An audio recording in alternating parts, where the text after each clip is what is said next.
Okay, hi guys. So I'm gonna be presenting lunate and capitate.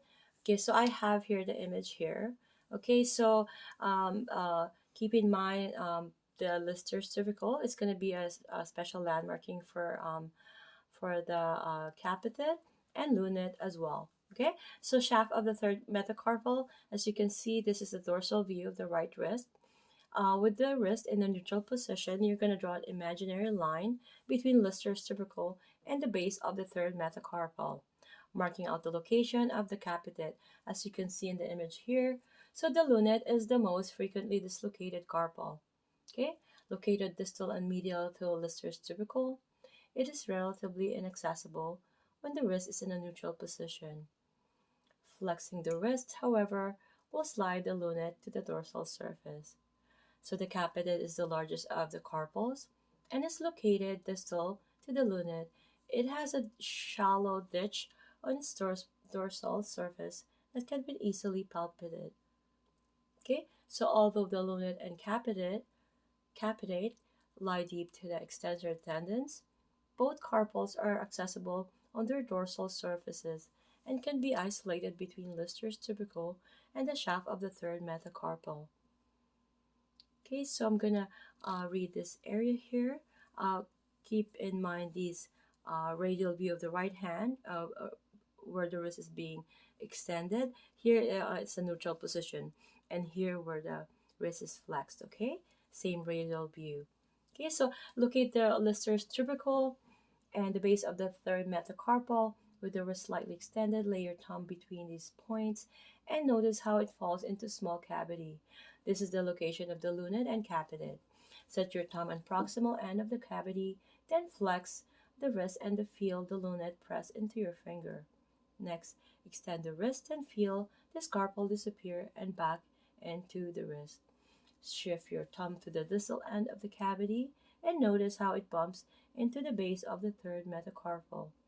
Passively flex the wrist, noting how the capitate rolls into your finger, filling its own cavity. So keep in mind, you see this check mark is to confirm that you are under your proper bony landmarking or any landmark for any instances, right? Are you between Lister's tubercle and the shaft of the third metacarpal? When isolating the lunate, are you distal and lateral to the edge of the Lister's tubercle? Do you feel a small knob press into your thumb upon flexion? So you're going to be asking those questions. Okay, so we're going to go ahead and do the metacarpals and the phalanges. Okay, so you can see here the video here.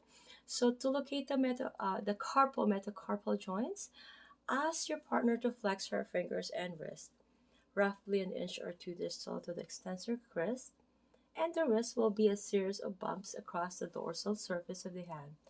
These bumps are the basis of the metacarpals, which articulate with the carpals to form the carpo-metacarpal joints. Okay, so you see these are the metacarpals. Okay, so the fingers contain no muscles, only the tendons of the digitorum muscles and strong ligaments which hold together the phalanges of each finger. Palpate the dorsal surface of your partner's hand and feel the superficial metacarpal shafts. Explore the space between the metacarpals for the enterossei muscles, then gently undulate the metacarpals up and down. Turn the hand over and explore the metacarpals and phalanges from the palmar surface, noting how they lie deep to the tissues of the palm. Move distally and explore where the heads of the metacarpals join with the phalanges to form the large metacarpophalangeal knuckle joints. Okay, passively flex a metacarpophalangeal joint and distinguish between the head of the metacarpal and the base of the proximal phalange. Move distally to the phalanges and isolate the slender my apologies and isolate the slender tendons, ligaments, and connective tissue of the fingers. Also note the absence of any muscle tissue. As you can see here, the radial view of the second finger, This is the head of second metacarpal. The palmar view of the right hand. These are all the metacarpals. Sorry, that's metacarpals. This is all the phalanges. Okay, these are metacarpals, and these are all the phalanges. And this is the head of the second metacarpal.